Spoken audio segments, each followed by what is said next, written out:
Hi everyone, today I am discuss about reflection of light. इससे पहले हम reflection को स्टडी कर चुके हैं, रिफ्लेक्शन इन स्फेरिकल मिरर। आज हम पढ़ने जा रहे हैं रिफ्लेक्शंस।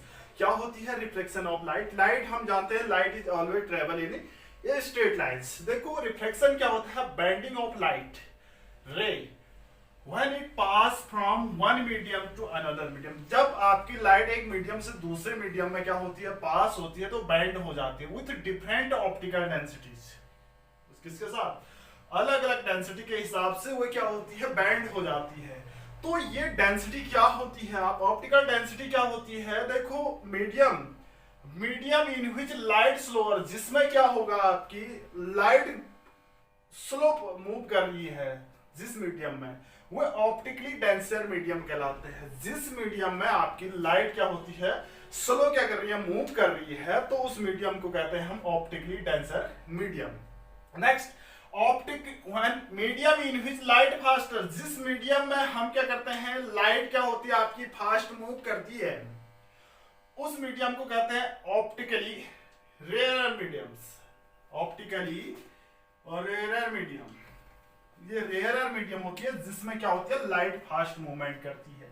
ठीक है, जैसे हम देखते हैं डेंसिटी क्या होता है, मास अपॉन वॉल्यूम पढ़ते हैं हम शायद ना, तो यहां से ऐसी डेंसिटी यानी ऑप्टिकल डेंसिटी जिसमें क्या होती है, आपकी लाइट रे की स्पीड क्या होती है, स्लो होती है, लाइट रे स्लो मूव करती है, उसे ऑप्टिकली डेंसर मीडियम। और जिसमें लाइट क्या, जिस मीडियम में लाइट क्या करती है, आपकी फास्टर मूवमेंट करती है, तो उसे हम कहते हैं ऑप्टिकली रेयर मीडियम्स। ठीक है, ये तो हम डिस्कस कर रहे हैं। तो हम ये to measure the optical density, ये क्या है ऑप्टिकल डेंसिटी, कैसे मेजर करते हैं हम इस ऑप्टिकल डेंसिटी को, कैसे मेजर करते हैं? With the help of refractive index.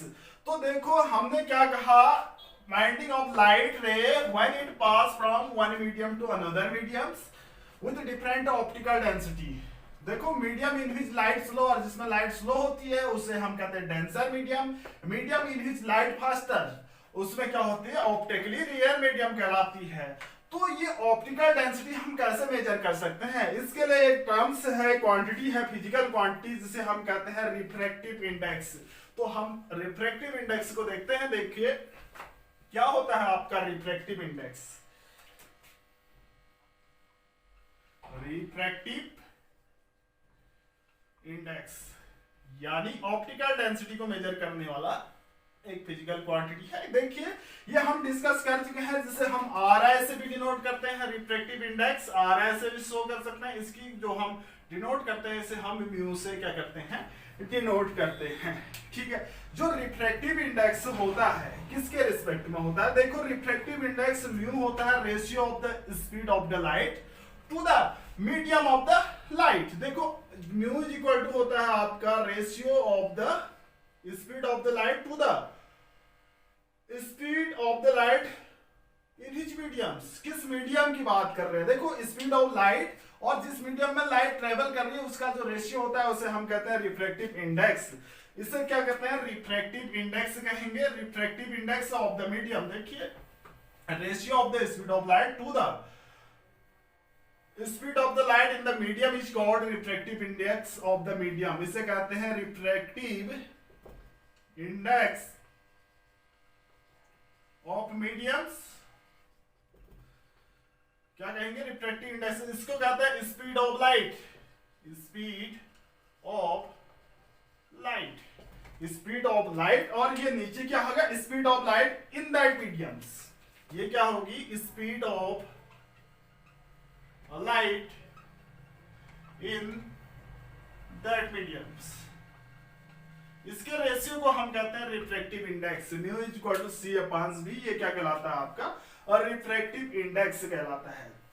देखो अब यहां से हमने कहा था ऑप्टिकली डेंसर मीडियम, यहां पर ये म्यू किस पर डिपेंड करता है, ओनली इस v पर डिपेंड कर रहा है। v क्या है, speed of the light in the mediums. देखो v अगर इंक्रीज होगा, ये v इंक्रीज होगा तो क्या होगा आपका रिफ्रैक्टिव इंडेक्स, क्या होगा आपका डिक्रीज होगा। डिनोमिनेटर जिसका जितना ज्यादा बड़ा होगा उसका रिफ्रैक्टिव इंडेक्स उतना कम होगा, डिक्रीज होगा।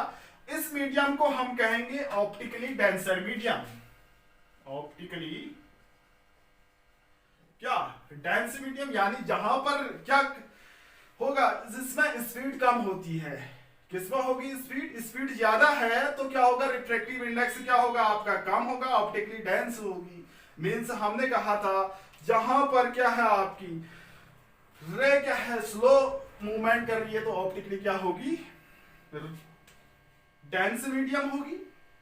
देखो इसके बाद हम इसको डिस्कस करने जा रहे हैं। देखिए इसका मतलब क्या है, लाइट स्पीड क्या कर देते हैं, ये जो म्यू है आपका, इसको हम कहते हैं एब्सोल्यूट रिफ्रैक्टिव इंडेक्स। देखो हम कंपेयर करते हैं, देखो जैसे ग्लास का रिफ्रैक्टिव इंडेक्स हम बात कर रहे हैं, ग्लास का रिफ्रैक्टिव इंडेक्स होता है 1.55।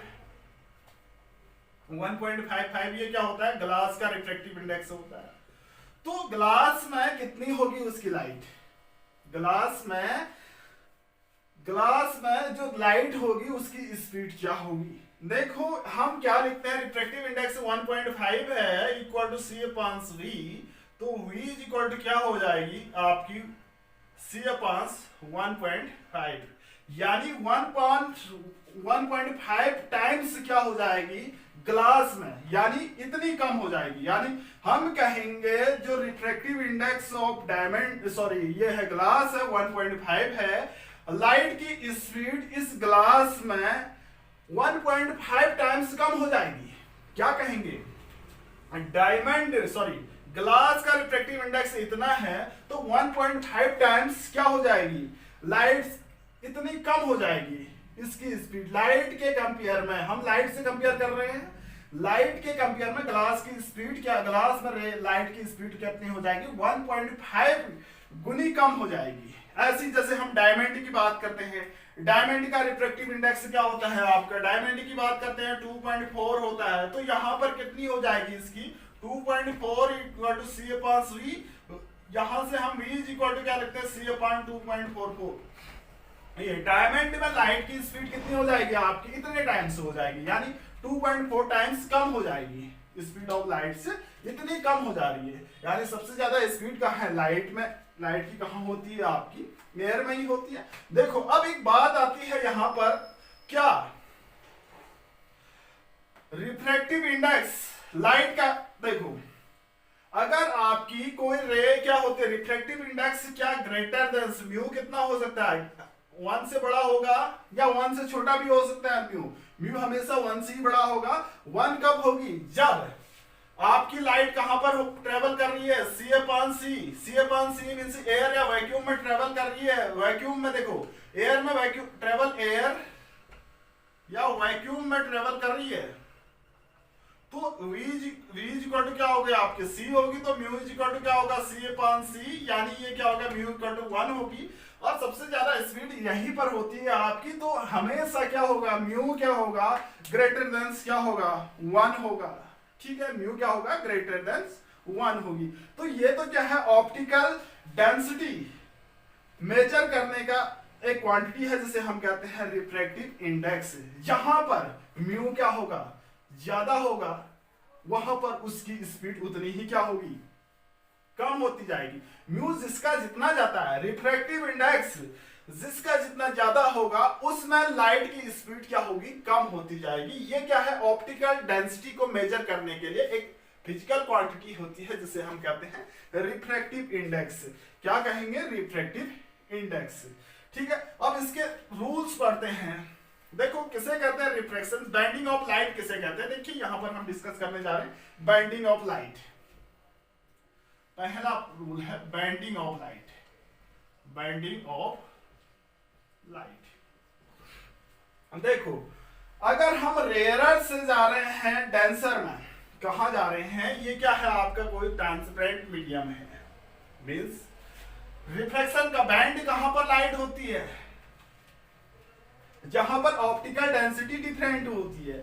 ये रेयरर मीडियम है, सपोज ऊपर वाला क्या है आपका रेयरर मीडियम है जिसका रिफ्रैक्टिव इंडेक्स μ1 है, और ये क्या है आपका डेंसर मीडियम नीचे का डेंसर मीडियम है जिसका रिफ्रैक्टिव इंडेक्स μ2 है।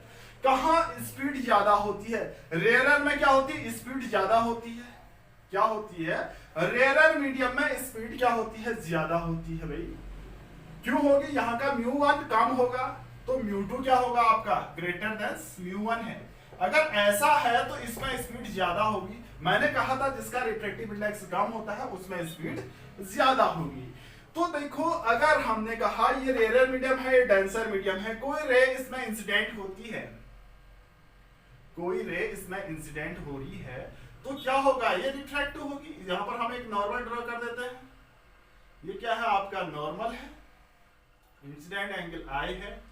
देखो यहां पर हमने क्या किया, कोई रे क्या हो रही है आपकी, इंसिडेंट हो रही है इस सरफेस में, तो it will bends to the normals, यानी ये नॉर्मल की ओर क्या होगी आपकी, बेंड होगी। ये क्या होगी आपकी, ये नॉर्मल है, ये नॉर्मल की ओर ऐसे बेंड होगी रिफ्रैक्टेड, ये क्या है, रिफ्रैक्टेड एंगल होगा। ठीक है, कब, जब μ2 ग्रेटर देन μ1 होगा तब ये इंसिडेंट रे नॉर्मल की ओर बेंड होगी। It will bends towards the normal, यानी light bends towards the normals. हम लिख सकते हैं light bends towards the normals, light bends towards the normal, towards the normal. कब, जब रेयर मीडियम से डेंसर मीडियम में लाइट क्या हो रही है, बेंड हो रही है। दूसरी बात, अगर हम इसको चेंज कर देते हैं, इसी का दूसरा पॉइंट्स देखो, अगर ये क्या है हमारा, सॉरी ये क्या है आपका, ऊपर क्या है आपका, डेंसर मीडियम है, ये क्या है, डेंसर मीडियम है, डेंसर मीडियम है। यहां पर रिफ्रैक्टिव इंडेक्स μ1 है, ये रेयर में क्या हो रही है, बेंड हो रही है, ये क्या है, μ2 है। ठीक है, अगर कोई रे इसमें इंसिडेंट होती है, ये इंसिडेंट रे है, यहां पर हमने नॉर्मल ड्रॉ किया, ये क्या है, इंसिडेंट एंगल हो गया, तो ये क्या होगा इस टाइम क्या होगा, μ2 क्या होगा, छोटा होगा। ये μ2 छोटा होगा किससे, μ1 बड़ा होगा, क्योंकि यहां पर स्पीड ज्यादा होती है रेयर मीडियम में, रेयर मीडियम में स्पीड ज्यादा होती है। तो इस कंडीशंस में क्या होगा, away from the normal, light bands away from the normal, ऐसे बैंड हो जाएगी। ये कब होगी, जब डेंसर से रेयर में क्या हो रही है, लाइट बेंड हो रही है, यानी जब डेंसर मीडियम से दूसरे मीडियम चेंज हो रहा है तो नॉर्मल से क्या होता है, away from the, light bends away from the normal. इसमें क्या होगा आपका, light bends away from the normal. कब, जब डेंसर से रेयरर मीडियम में क्या हो रही है, डेंसर मीडियम में क्या हो रही है आपकी, लाइट रे पड़ रही है और रेयरर में रिफ्रैक्ट हो रही है, तो उस टाइम नॉर्मल से दूर होती ही प्रतीत होती है हमें। ये तो है आपका बेंडिंग रूल। इसके अलावा हम और डिस्कस करना चाह रहे हैं, दो केस ऐसे होते हैं जहां पर लाइट बेंड नहीं होती है, two cases where light is no bends, दो केसेस। इसके अलावा दो केस ऐसे होते हैं जहां पर लाइट बैंड नहीं होती है आपके। कब नहीं होती है लाइट बैंड, देखो two cases where light no bends, two cases है वेयर, जहां पर where light ray no bend, कोई बैंड्स नहीं होते, बैंड नहीं होते, मुड़ती नहीं है, इसका मतलब जो भी है। तो क्या होगा, देखो कब बैंड नहीं होगी, पहला केस है आपकी, ये क्या है, जब दो, एक मीडियम ये है जिसका रिफ्रैक्टिव इंडेक्स μ1 है, जिसका क्या है, μ2 है। कब बैंड नहीं होगी आपकी रे, जब नॉर्मल इंसिडेंस ऑफ लाइट होगी, यानी normal incidence means incidence of light, normal incidence means जब ऐसे पड़ेगी लाइट, इंसिडेंट रे ऐसे है, और तो इस दौरान एंगल आई क्या होगा आपका, जीरो होगा, एंगल आई जीरो होगा। तो ये नॉर्मल भी इंसिडेंस एंगल किसे कहते हैं, angle between normal and incident ray, normal भी यही है, इंसिडेंट रे का ही यही है, इसके बीच का एंगल जीरो है, तो इस दौरान लाइट बैंड नहीं होगी, सीधे निकल जाएगी। इस दौरान एंगल ऑफ रिफ्रैक्शन भी क्या होगा आपका, जीरो होगा। दो केसेस ऐसे हैं जहां पर लाइट रे बैंड नहीं होती है, there is no bending of lights, there is no bending of light, bending of light, यहां पर लाइट बैंड नहीं होगी। कंडीशंस कब और लाइट बेंड नहीं होगी। देखिए दूसरा पॉइंट्स बहुत इजी है। जब देखो ये क्या है आपका μ1 है, इसका μ2 है। जब लाइट पड़ रही है सीधे निकल जा रही है, ये कोई बेंड नहीं हो रही है। ये कब होगी, जब इन दोनों मीडियम का रिफ्रैक्टिव इंडेक्स क्या होगा, इक्वल होगा। μ1 इक्वल टू μ2 होगा तो ये लाइट बेंड नहीं होगी, सीधे निकल जाएगी। ठीक है, ये तो हमने डिस्कस किया जब दो क्या नहीं होती हैं आपकी। देखो जब लाइट रिफ्रैक्टिव इंडेक्स दोनों मीडियम का सेम है तो उस टाइम भी लाइट बेंड नहीं होगी। जब नॉर्मल इंसिडेंस होगा, जब नॉर्मली लाइट पड़ेगी किसी सरफेस में तो उस दौरान भी लाइट बेंड नहीं होगी, यानी रिफ्लेक्शन नहीं होगा। देखिए इसके अलावा कुछ और इसमें हम डिस्कस कर रहे हैं, हम रिफ्रैक्टिव इंडेक्स को इन टर्म्स ऑफ वेलोसिटी। देखो हमने क्या कहा, एक कंडीशन जहां पर रिफ्रैक्टिव इंडेक्स है, ये क्या है, इसमें इसका रिफ्रैक्टिव इंडेक्स μ1 है, इसका μ2 है। ठीक है, यहां पर कोई लाइट रे इंसिडेंट हो रही है तो यहां पर नॉर्मल जो होगा ये I है सपोज, और ये यहां की ओर मुड़ जा रही है। कहां बेंड, कहां की ओर हो रही है, नॉर्मल की ओर बेंड हो रही है। नॉर्मल की ओर बेंड हो रही है तो रियर से डेंसर में आ रही है आपकी रे, ये रियर है, रियर से डेंसर में आ रही है, ये हम जानते हैं। ऐसी दूसरा अगर हम क्या कर रहे हैं, हमने जो डिस्कस किया है, सॉरी नॉर्मल पहले ड्रॉ हो जा रहा है। अगर इंसिडेंट रे ऐसे है और यहाँ पर नॉर्मल से दूर हो जा रहे हैं तो डेंसर से कहाँ, रेयर में आ रहे, डेंसर से कहाँ आ रहे, रेयर में आ रहे। ठीक है, यहाँ पर रिफ्रैक्टिव इंडेक्स μ1, यहाँ पर क्या है आपका μ2। ठीक है, देखो अब हम कह रहे हैं इस मीडियम में वेलोसिटी क्या है, रेयर मीडियम में सपोज वेलोसिटी है आपकी v1, सपोज v1 है, रेयर मीडियम में वेलोसिटी दोनों की केस में आ जाती है, और डेंसर मीडियम में आपकी जहां पर μ2 है उसकी वेलोसिटी है v2। यहां पर वेलोसिटी v1, यहां पर v2 है, तो इस कंडीशन में हमने दोनों का रिफ्रैक्टिव इंडेक्स क्या है, अलग अलग है। तो μ1 म्यू इज इक्वल टू कहां से, mu is equal to c upon v से, μ1 इज इक्वल टू c तो कांस्टेंट होगा c upon v1 and μ2 is equal to क्या होगा c अपॉन v2। ये हम जानते हैं, इस फॉर्मूले से डिफाइन किया गया। c तो दोनों के लिए क्या होगा, सेम होगा। तो यहां से μ2 अपॉन μ1 करते हैं तो क्या आएगा, μ2 upon μ1 equal to c upon v2 into v1 upon c1। c से c कैंसिल आउट हुआ, इसको लिखा v1 अपॉन v2। क्या लिखा, v1 upon v2, μ2 upon v1 is equal to v2 upon v1। देखो यहां पर जो बन रहा है μ2 अपॉन v1 को हम क्या कहते हैं, μ2 अपॉन v1 जो होता है ये refractive index of second medium, इसको हम पढ़ते हैं रिफ्रैक्टिव इंडेक्स। देखो μ2 upon v1 means refractive index of second medium with respect to first medium कहलाता है। इसको हम क्या पढ़ते हैं, रिफ्रैक्टिव इंडेक्स ऑफ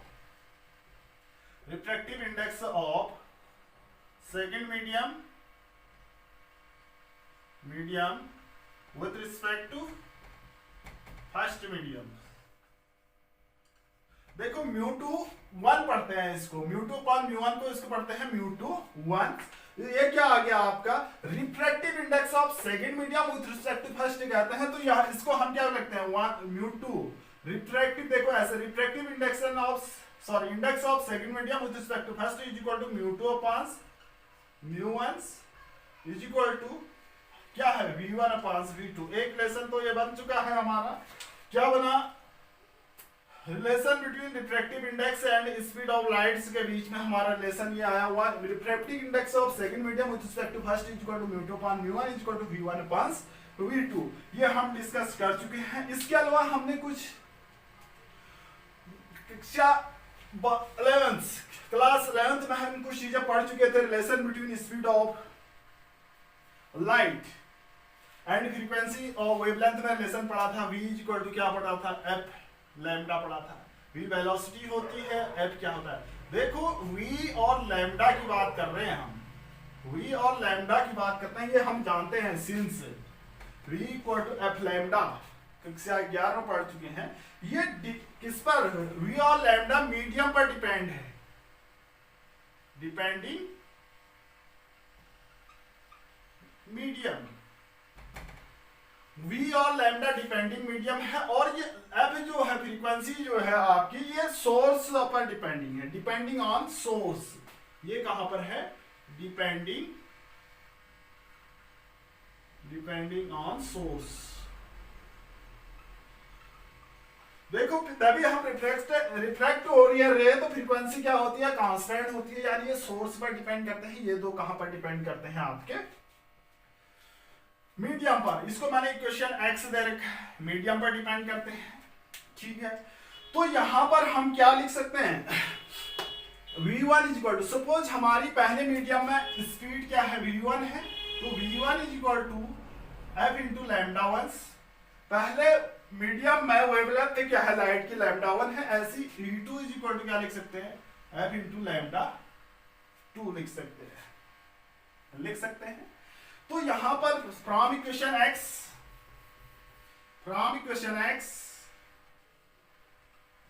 x, तो refractive index of second medium with respect to first is equal to μ2 upon μ1 is equal to v1 upon v2। v1 की जगह हम क्या रखते हैं? v1 की जगह f lambda 1 upon f lambda 2, ठीक है। तो ये कितना हो जाएगा? लैम्डा से लैम्डा कैंसिल आउट हुआ। Refractive index of second medium with respect to first is equal to μ2 upon μ1 is equal to, हम लिख सकते हैं v1 upon v2 is equal to v1 upon v2 is equal to lambda 1 upon lambda 2। ये क्या है? Refractive index of second medium with respect to first medium, जो हम discuss कर चुके हैं और पहले भी क्लास 10th के उसमें पढ़ चुके हैं। ये तो है हमारा रिफ्रैक्टिव इंडेक्स, यानी ये क्या कर रहा है? To measure the optical density.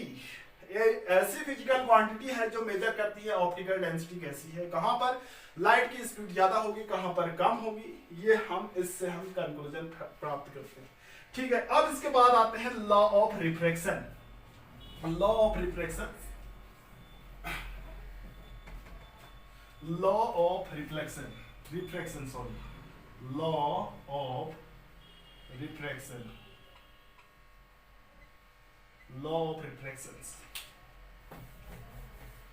देखो पहला रूल है द इंसिडेंट सेम, जैसा लॉ ऑफ रिफ्लेक्शन में हमने पढ़ा था। देखो क्या हो रही है इसमें, कोई लाइट रे है, सॉरी पहली नॉर्मल बन जा रहा है, इंसिडेंट हो रही है, यहाँ पर नॉर्मल किया तो ये रेयर से डेंसर में आ रही है, तो नॉर्मल की ओर क्या होती है? रिफ्लेक्ट हो जाती है। ये r है, यहाँ पर रिफ्लेक्टिव इंडेक्स μ1 है, ये μ2 है, ये इंसिडेंट रे I है।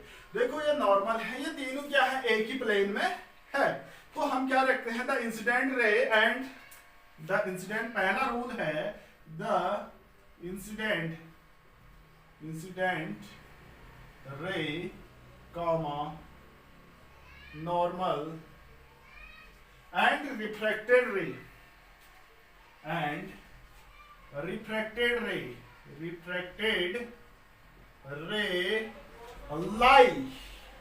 lie in the same planes,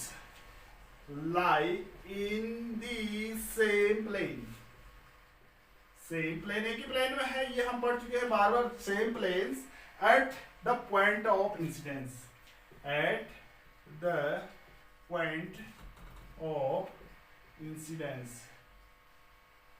first rule है, ये इंसिडेंस पॉइंट है, इस पर ही क्या है? लाई है। दूसरा रूल जो सबसे इंपॉर्टेंट है आपका स्नेल्स रूल है, स्नेल्स लॉ या रूल जो भी है आपका। देखो अगर हम देखते हैं कोई लाइट रे पड़ती है, वहां पर हमने Snell's law angle I equal to angle R type का रिलेशन पढ़ा था। रिफ्लेक्शन में हमने क्या पढ़ा था? Angle I equal to angle R। तो यहाँ पर भी इसी टाइप के इंसिडेंस ऑफ एंगल और रिफ्लेक्शन एंगल में हमने क्या पढ़ा था? एक रिलेशन पढ़ा था। यहाँ पर भी इस रूल के अकॉर्डिंग इंसिडेंस और किसमें? रिफ्लेक्शन में एक रिलेशन पढ़ने जा रहे हैं। देखो मीडियम 1 और मीडियम 2 की बात कर रहे हैं। ये मीडियम 1 है, M1 है, मीडियम 1, ये मीडियम 2 है, सेकंड है। इसका रिफ्रैक्टिव इंडेक्स है μ1, इसका रिफ्रैक्टिव इंडेक्स है μ2। तो इसमें क्या हो रही है? मैं पहले नॉर्मल ड्रॉ कर दे रहा हूं। इसमें क्या हो रही है? आपकी लाइट रे पड़ रही है। इसमें क्या हो रही है? आपकी लाइट रे पड़ती है तो क्या होगा? रिफ्लेक्ट होगी। इसमें एक लाइट रे पड़ी, रिफ्लेक्ट हुई, इसका ये ऐसे रिफ्लेक्टिव हुई, इसमें ऐसे पड़ी, ये ऐसे रिफ्लेक्ट हुई, इसमें ऐसे पड़ी, ये ऐसे रिफ्लेक्ट हुई। ठीक है, ये नॉर्मल है, ये नॉर्मल है, ये नॉर्मल है, ये I1 है और ये इसका रिफ्लेक्शन R1 है, ये I1 है, ये I2 है, इसका रिफ्लेक्शन है R2, ये I3 है, इसका रिफ्लेक्शन है R3। ठीक है, ये इंसिडेंट रे है और ये रिफ्लेक्टेड रे है। ठीक है, ये क्या है आपकी मीडियम 1, जिसकी मीडियम हमने रिफ्लेक्शन में तो angle I equal to angle R पढ़ा था। यहां पर स्नेल्स रूल के अकॉर्डिंग इसका sine I1 upon sine R1 equal to sine I, देखो, is equal to sine I2 upon sine R2 is equal to sine I3 upon sine R3। ये क्या होता है आपका कांस्टेंट होता है, कहता है स्नेल्स रूल के अकॉर्डिंग कांस्टेंट होता है। क्या होता है, ये कांस्टेंट होता है, यानी ये किसके इक्वल कांस्टेंट है, तो sine I upon sine R ये कांस्टेंट है। कांस्टेंट है तो इसको हम कहते हैं refractive index of second medium कहते हैं, refractive index of second medium with respect to first, या इसको हम पढ़ते हैं μ2 अपॉन μ1। इस कंडीशन में इसे हम कहते हैं refractive index of second medium with respect to first. इसे हम क्या कहेंगे, refractive index of second medium with respect to first medium. ये क्या कहलाता है, देखो ये तो क्या है, स्नेल्स लॉ है आपका। अगर हम इसको क्या रहेगा क्रॉस मल्टीप्लाई करते हैं तो स्नेल्स रूल क्या बनता है, देखो μ2 अपॉन μ1, तो ये ऐसा भी लिखा जाता है, या तो ये लिखो आपके स्नेल्स रूल ये है, स्नेल्स लॉ ये है सेकंड रूल ऑफ रिफ्रैक्शन, या इसको हम कैसे लिख सकते हैं, क्रॉस मल्टीप्लाई करेंगे तो μ1 sine I is equal to μ2 sine R। ये क्या है, लॉ ऑफ रिफ्रैक्शन है, हम पहले भी डिस्कस कर चुके हैं। यानी law of reflection μ1 sin I equal to μ2 sin R, ये क्या है, दो रूल है लॉ ऑफ रिफ्लेक्शन के।